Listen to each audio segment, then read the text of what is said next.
Welcome back, ladies and gentlemen. Still with you in this morning's edition of The Breakfast Show. And as the Director General of UNESCO, Audrey Azoulay, arrived in Cairo on Friday with a delegation to attend the historic event that witnessed the ancient Egyptian royal mummies moved in a parade in the streets of the capital, Cairo, on Saturday. The magnificent event where Egypt has moved 22 royal mummies, including 18 kings and 4 queens, from the Egyptian Museum in Tahrir Square to the National Museum of Egyptian Civilization, NMEC, that actually is located in El Fustat. And the international news agencies and various media have praised Egypt's success in the celebrations of organizing the procession for the pharaoh kings and queens of Egypt. And a number of experts also emphasized that the great importance of the event and its impact on the political, economic, and cultural dimensions at all regional and international levels, thus enhancing Egypt's soft power. In order to know more, we're very much delighted to have with us here in the studio Mr. Abdalla Kgami, the Ambassador of African Youth. Good morning to you, Mr. Kgami. Very good morning to you. Now, sir, can you talk to us about what you think is the importance of this very historic and cultural event that took place here in Cairo on Saturday? Okay, congratulations to Africa. I will say congratulations to Africa for this great Egyptian historical event that happens in Saturday evening. I think I'm not wrong if I said African, what do you call it, African occasion, because we know the role of Egypt in Africa, and we know that Egypt is one of the great African countries, and Africans are very grateful to have Egypt as one of the countries in Africa. I think this great occasion that happens in the Saturday evening, which is the procession of the mummies from the Tahrir's museum to the new historical and to the new museum, which is National Egyptian Museum for Civilization.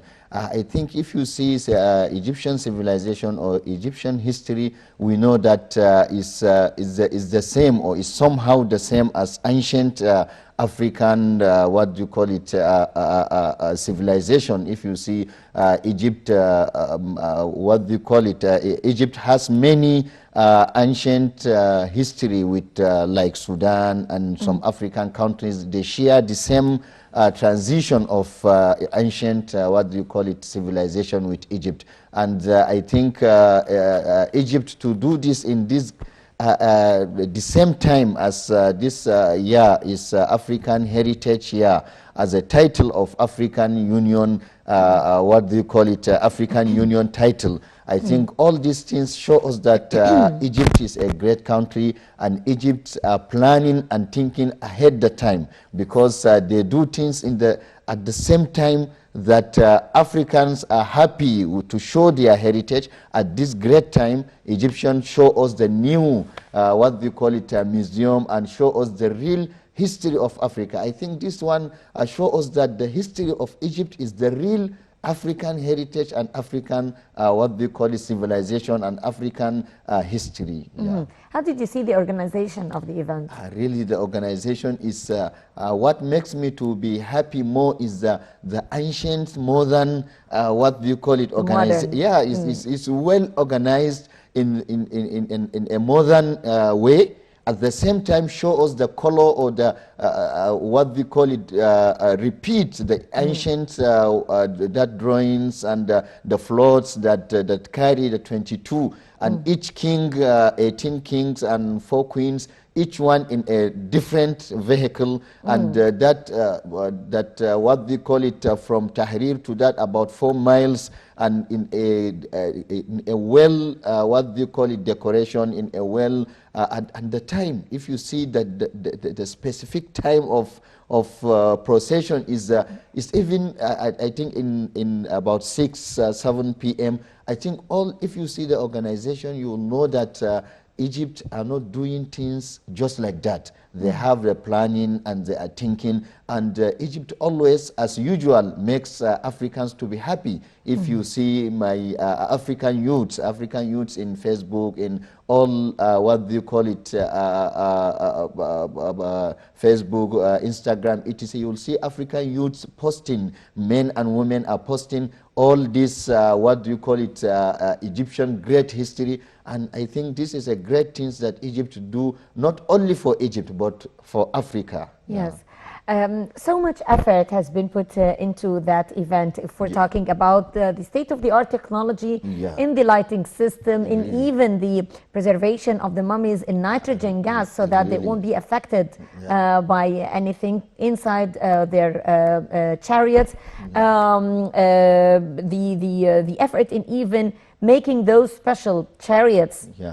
The decoration, so a lot of human effort, a lot of technologies, really. How do you see that? Because if you see, they said that the mummies will be affected with oxygen or something like that. The transfer, so many people were actually concerned about the transfer. And even some people are saying it's about years. It takes Egypt years to organize this great occasion, and even now I think the mummies will stay in the new museum for about, they will reopen it in 18th April in the World Heritage Day. Exactly. I think all this organization, because a lot of preparation really, is still that's why in the first time I said ancient modern issue. This makes us to feel and to see ancient, what do you call it, history in the modern way. Because even the preservation of this nitrogen or things, it's not easy. It's not easy work, and for Egyptian heritage to stay thousands of years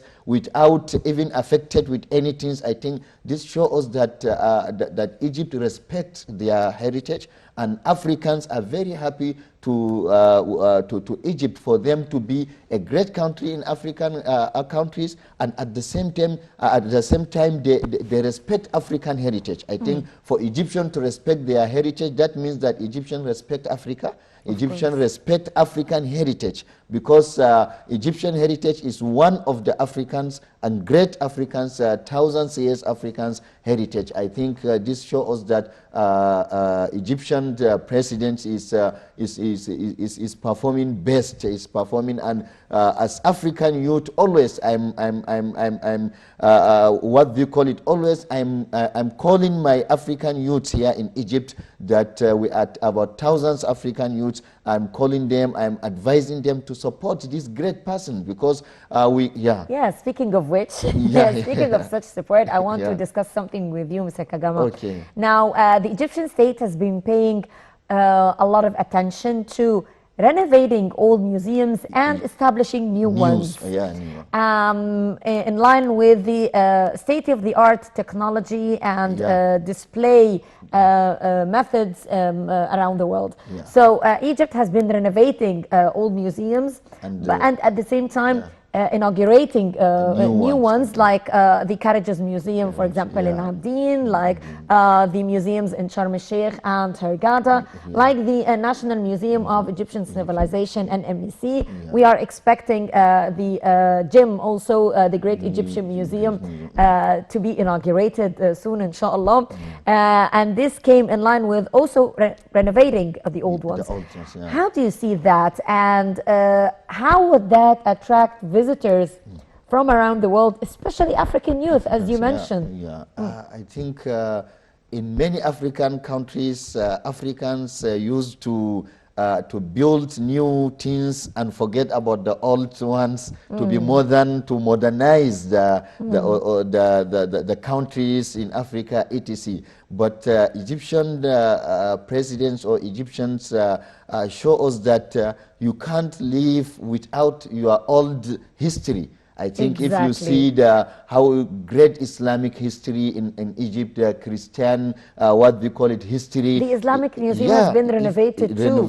If you come, you will see that there is, what we call it, in thousands of years. If you want to know the history of Islam, if you come to Egypt, you will see the Qal'a, etc. You will see all this issue. If you are Christian, you want to know the ancient Christian civilization. If you come to Egypt, if you go to Alexandria, you will see all these, what do you call it, the old things and the new modern things. I think for Egyptian to have a new museum, that means if it is some countries, they will say that the old museum is damaged. But if you go to Tahrir now, you will see the museum, the old museum is well organized, and the old museum is well being, what do you call it? And decorated, etc. And if you see the Tahrir Square, you'll see it is somehow decorated. I think this shows us that Egypt is that country that show or that know the old heritage and guide their people to look new things. I think we African countries, we are going to what do you call it, benefit from this experience of Egypt in renovating old things and building new. I think this is a very great issue that all African countries are looking at and are following in the social media, in the what do you call it, and I think our leaders will take these things, the great what do you call it, Egyptian what do you call it, Egyptian civilization or Egyptian way of planning and etc., and they will benefit from it. Yes. We have also seen the inauguration of the museum before the procession, and Minister of Tourism and Antiquities Khalid El-Anani was actually explaining what this new museum is all about and the latest technologies applied in the display of the artifacts. The idea itself of the National Museum of Egyptian Civilization is unique because it's not just about displaying artifacts, but rather about explaining, it's even educating, and explaining the various eras in Egypt, starting with the oldest human skeleton found in Egypt, passing through, of course, the ancient Egyptian civilization, the Coptic, the Islamic, until the modern, until the modern times. And even if you see the way the kings and the queens are organized in the oldest one, then followed with the chronological order. I think this order also shows us the respect of Egyptian to their ancient and oldest people. I think these things is not only heritage, it's not only what do you call it, cultural things that you, like you said, just display something good in eyes. No, it's educating.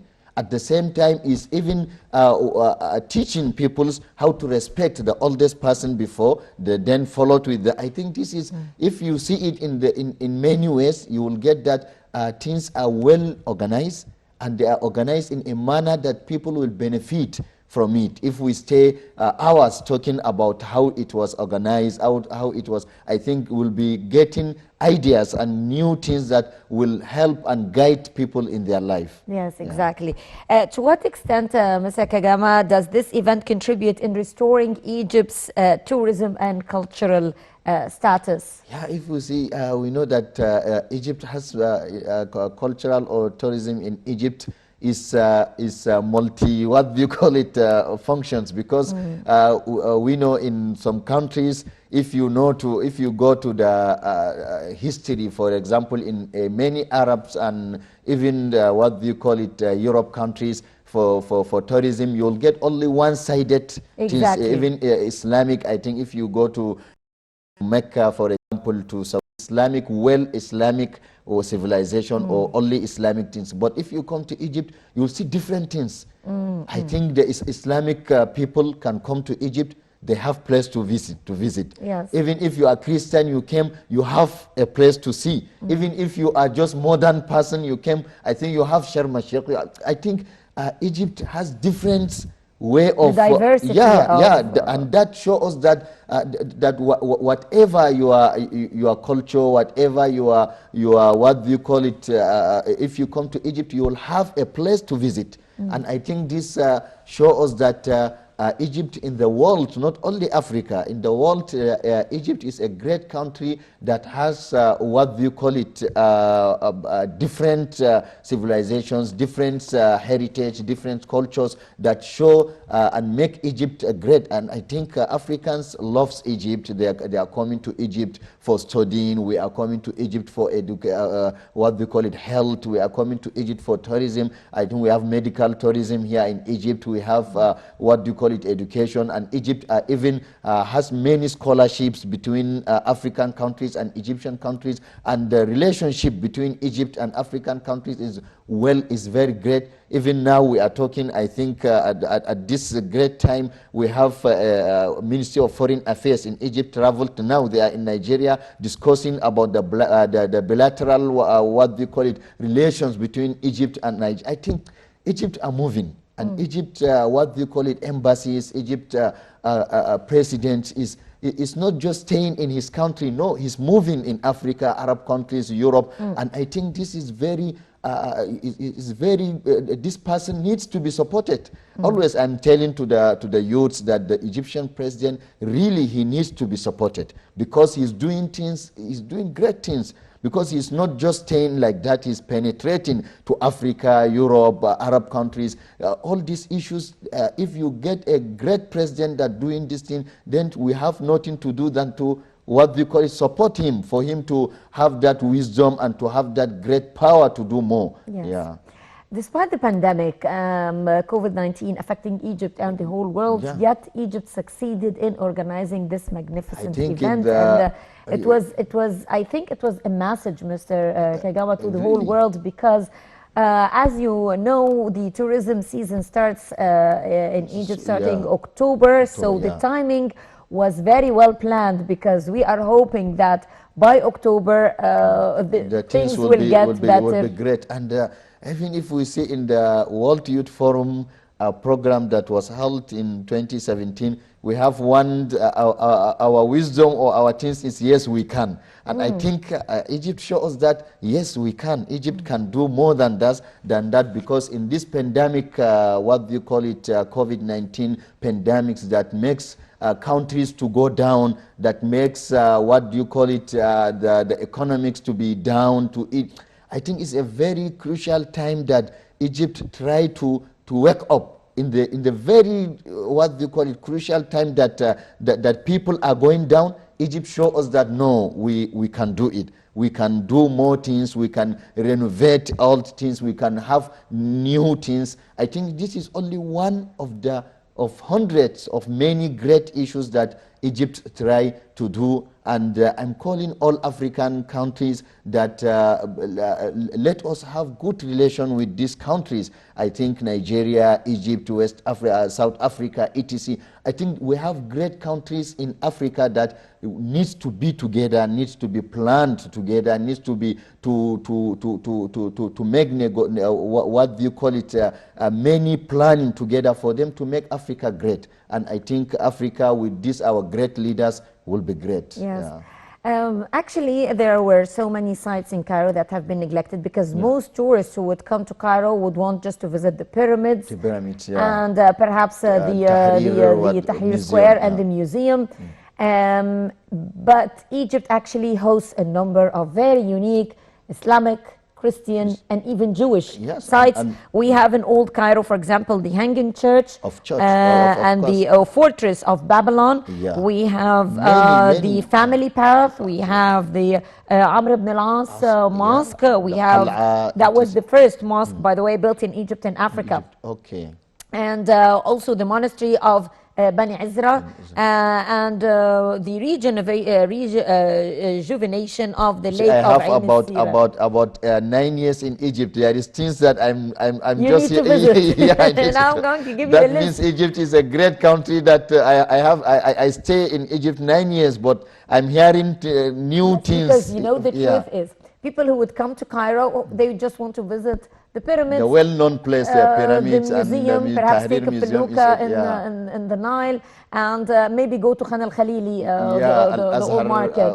But all those very important sites were neglected. So now, with the new museum, the NMEC, being located in El Fustat, and by the way, Besides El Fustat, that, beside pyramid, which has yeah. been renovated, Yeah. complete renovation, new roads, new bridges, Of course, facilitating the transportation around have the the area, bridge, new bridge, the yeah. lake, entertainment area next to the museum with restaurants and cafes and well-known, everything. organized, yeah. So now people who come to visit Cairo would need to spend some more time to visit For all them these to areas. visit, yeah, of course. How do you And see we, the Africans, youths that we that stay that live in Egypt, we need to visit more things because I heard some. Now you are calling the names. There is places that I didn't visit. That means I need to go back to my what do you call it? Yes, Yeah, to your agenda and to write my them agenda down. Yes. and visit some new places. Yeah, and.